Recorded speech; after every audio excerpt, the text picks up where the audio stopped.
We live in RV full-time and today's moving day, so come check out our routine. This is when we first arrived to the new campground and my husband is parking the truck. Sometimes spots are a little tight and we get super close to trees or poles and it really freaks me out, but my husband is a professional at this point and it doesn't faze him at all. If it were me, I would literally do like a 100-point turn to get into this thing, but my husband pulls up twice and backs in perfectly. When we first started RVing, he had some experience pulling trailers, but nothing like this. The past year, he has completely mastered it. But don't get me wrong, we've had our fair share of experiences, and if you've seen the video of us getting stuck in a ditch the first day we bought our RV, you know exactly what I'm talking about.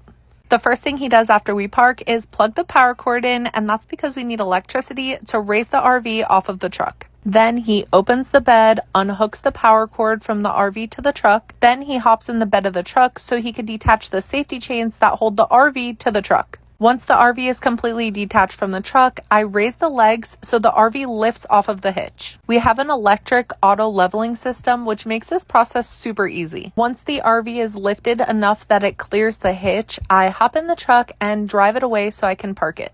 This next part is where you see the auto leveling system. It's one of my favorite features, honestly. Here he is tucking up the power cord that connects the RV to the truck while we're towing it. And this part is super cool. All he does is click auto level. And if you watch it super closely, you can see it leveling itself on its own. So far, we have not had any issues with our auto leveling system, though that's not everyone's experience. Fingers crossed we don't have any problems because it's a great feature. Now it's time to connect the water hose. First he attaches it to the RV and then down to the water spigot. And of course he uncoils it and makes it all nice so it's not kinked. And we recently got this 3-chamber filter system, so he sets that up and makes sure it's standing. The last thing he does is connects the sewer hoses. We have 2 separate valves for hoses. The one at the front of our RV is for the first black tank and 2 gray tanks. And the one at the back of the RV is for 1 black and 1 gray tank. There's a Y-shaped connector that attaches both of the hoses from the RV into one hose that goes into the sewer. We also use those sloped sewer supports so our hoses don't lay on the ground. They're elevated and angled down to the sewer. This is by far the crappiest, pun intended, RV chore. But once it's set up, it's not dirty at all. You just pull the plug for whichever tank you're emptying and it drains right into the sewer. That was definitely something I was intimidated about at first, but it's really not that bad. Now that everything is set up, it's time to slide out the slides. The first one going out is the kitchen,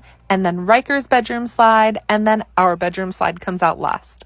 And on the other side, the last slide that's coming out is the one with our couch on it. The last thing I do is turn the ACs on, and that's it. We're ready to go. And because I bet you're curious, this takes us about an hour. It's moving day. Usually we stay for a few weeks at each campground, but we had something really fun planned. The first thing I do is head to a gas station to fill up because it is much more convenient to do it before we're hooked up. While I'm doing that, my husband is getting everything ready at the house, and I do a once over when I get back to make sure nothing is stuck under the slides. Once everything is out of the way and ready to go, I turn off all of the ACs, and then it's time to slide in the slides. These clips are sped up so you didn't have to sit through the whole thing, but in total it only takes 90 seconds for all 4 slides to slide in. And it is still crazy to me every single time that just a few feet make such a big difference in our living area. Honestly, I used to dread travel days because it really is so much work, but I love that the whole RV is cleaned so often. This is what it looks like with the slides slid in, and we can't access anything besides the left side of the refrigerator. So if we have a really long travel day, we'll put snacks and drinks on the left side so we can get them when we stop. This is Riker's job. He loves helping slide the slides in and really anything involving the RV. His toy bins fit perfectly in between the dresser and the slide when it's slid in. I don't know how that happened, but it just worked out so great. This is his room being slid in, and occasionally we'll use that free space to put anything miscellaneous. Sometimes the Starlink goes there. And we also take the TV off and put it on his bed when we travel. One time we didn't do that and it was fine, but I'd rather not risk it. Here is the main bathroom and our bedroom, and this is my favorite slide to slide in because it's not on the ground, so we don't have to worry about anything getting stuck under it. I also really love that our bed isn't on the slide, just because if we ever needed to lay on it with all the slides slid in, we totally could.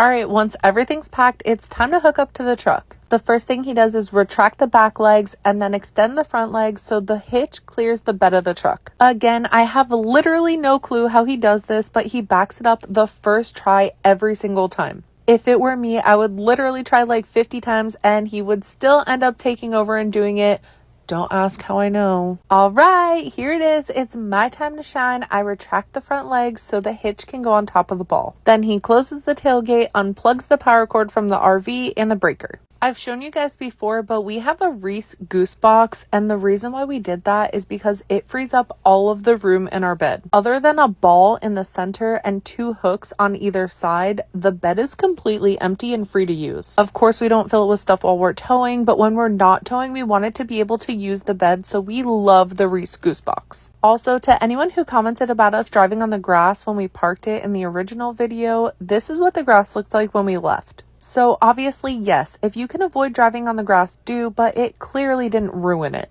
Everything is packed up and hooked up, and we are ready to hit the road to the next campground, but that is just half of what we do today because